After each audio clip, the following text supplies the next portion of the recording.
Withdraw some money. I don't have a card. What do you mean you don't have a card? Withdraw some money. I don't use a card. I use my phone. Then use that phone. My phone is dead.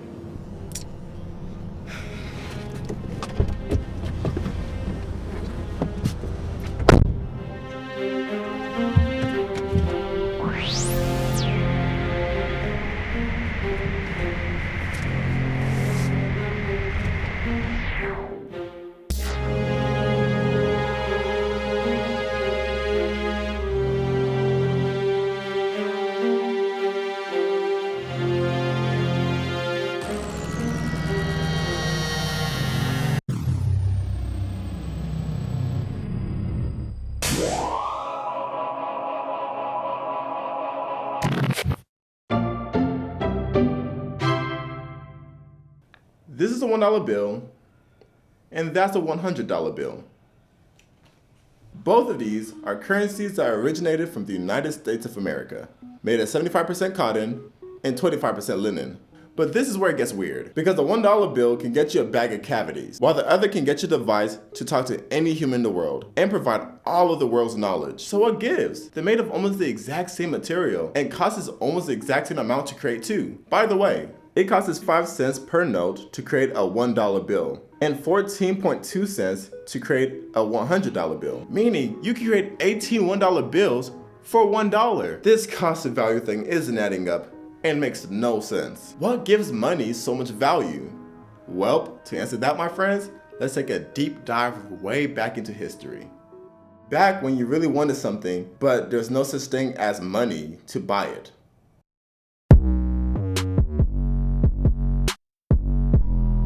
About 2.6 to 1.8 million years ago, some groups of the early human began collecting tools and food from a variety of places and bringing them to their favorite resting and eating spots. Soon after, meaning 12,000 years ago, humans began to realize that they can control growth and breeding of certain plants and animals and began settling down to form our first early villages and cities. But did you realize, although this was a great advantage for mankind, it came with its disadvantage, because more people in a small space equals less available resources. But luckily for our ancestors, we had a great solution to this. Drumroll please. Introducing the best way in this time period to get what you want but can't get it yourself.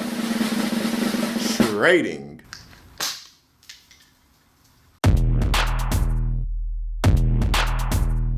You see, sometimes you want something that guy got, and he wants something you got, so they will trade. Both parties are satisfied, and this forms good social bonds between them, which is great for survival. Well, I'm not telling you anything you didn't already know. After all, we humans still trade today. So, when did currency become a thing? After all, that trading thing was working out pretty well, right? Well, it turns out trading didn't always work out. Not any different from today.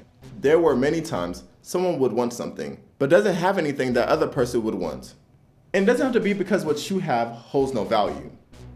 See, it could be because of two things. One of them being, the specific person doesn't particularly care about the item you're trading. Or two, the person might already have more than enough of the item you're trying to trade with them. And this is where currency comes in as a solution. Now you may think the first form of currency was gold and silver. And between you and me, I thought the same thing too. But to be honest, that's actually on the more recent side of our timeline. Different spots of the world have their own unique form of currency. Yap had disc-shaped stones for currency, while the natives from North America used wampum.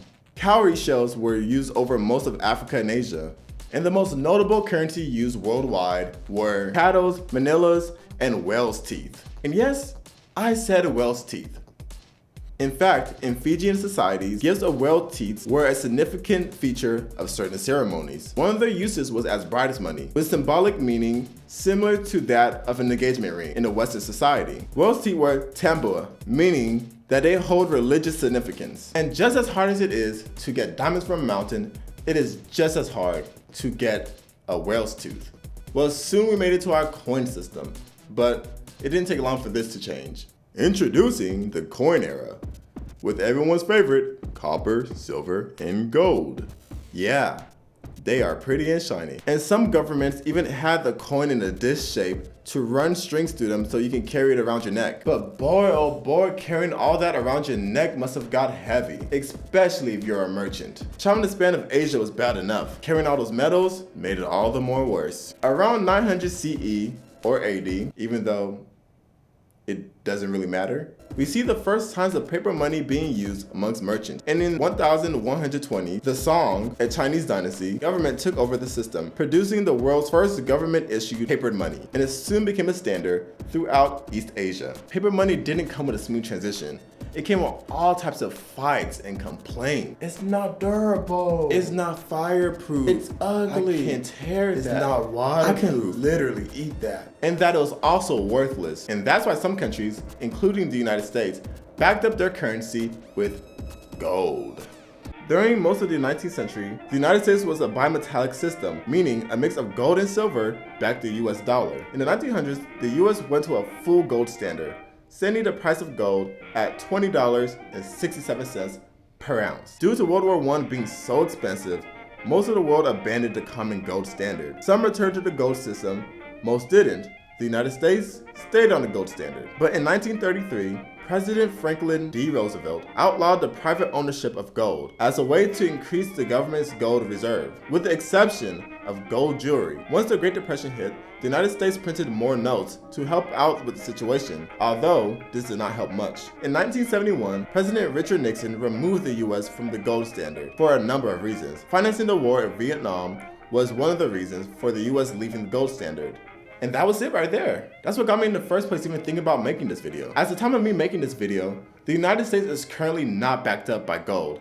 And the same goes for most of the world's currency. Making the dollar bills in your wallets and purse nothing more than a handful of cottons and a dash of linen. And also by the time of me making this video, paper notes are also going the way of the gold standard. With the advancement of technology, almost all of the world's currency has gone digital. We now get goods with cards and chips, and even now with our phones and watches, meaning the amount of Arabic numerals you see on your bank account screen determines whether you're having roasted beef or roasted beef ramen noodles for dinner. So, for the main question, is money real? Or what gives currency so much worth? Well, the short and easy answer to that is, you do.